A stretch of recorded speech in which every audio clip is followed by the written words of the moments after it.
Ricky Hatton's family has paid tribute to the former world champion after his death at the age of 46. Hatton was found dead at his home in Hyde on Sunday morning. The death is not being treated as suspicious by police. During his career between 1997 and 2012, the British fighter nicknamed the Hitman won titles in the light welterweight and welterweight divisions. In a statement released by Greater Manchester Police, the family said, "It's with the heaviest of hearts that we announce the passing of our beloved son, Richard." Manchester will work to honour Ricky Hatton properly, its Mayor Andy Burnham has said. Hatton's death was drawn tributes from across the sporting world, and Burnham says thoughts will now be given to how the city can best honour his memory. Burnham wrote on X that it was hard to take in Hatton's death and added, "Ricky was much loved by so many in Greater Manchester. He was the kind of person who would always turn up for people, supporting so many causes."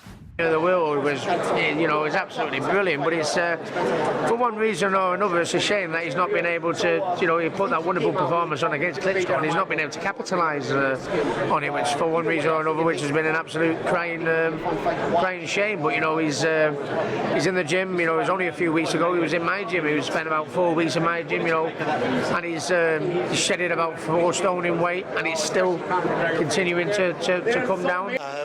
Who do you see winning, and what do you make of that fight? I can't see past Tyson. Can't see him losing against anyone, to be honest with you. But I mean, Usyk, Olympic gold medalist, undisputed cruiserweight, undisputed heavyweight champion of the world.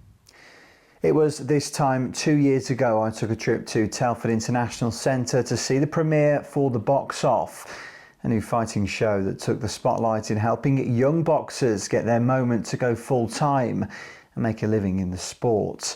Ricky Hatton came across as an invested, proud figure who wanted to ensure he was making a mark in his community. These are on, in the boxing trade, normally on like ticket deals, or just a few.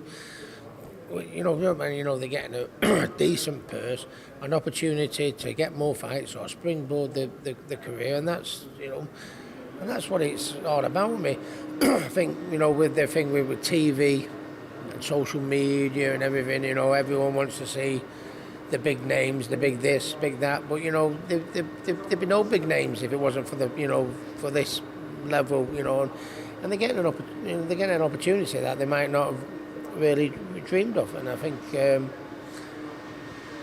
think I was probably from the last era, I think, of fighters that wanted, listen, I know I want a big purse, I know I want the lion's share of it, but listen, I want to fight the best, I want to, and it's, I've never forgot my grassroots. I think that's why people like me. I've never forgot my grassroots, and to give, to try and give an opportunity to someone that would never have got the opportunity if it weren't for this box-off show. Ricky was present and represented the Manchester team. He was incredibly passionate that grassroots boxing is where it all starts and wanted to help a number of young fighters, both men and women, make their names in the sport. It's only the Hitman who can walk into a room with a Greggs tracksuit and no one would bat an eyelid. He also expressed his disappointment on where the sport currently is and that he hopes more youngsters are given a platform in the future. It's what boxing's all about for me. It's about giving a little bit back. The fighters that are involved, the lads and the ladies, might not get an opportunity like the likes of your GB squad or your Olympians or your world champions or anything like that. They get an opportunity. What will come of this, whether they win it or whether they don't, will be more fights, more opportunities. They're raising the profile. It could be a springboard for bigger things to come. A magnificent British boxer and an even better person, Ricky will be remembered for his smile and presence that lit up every room he entered. A huge loss to the sporting community and a huge advocate of mental health issues and ensuring people reach out and speak to one another in times of need.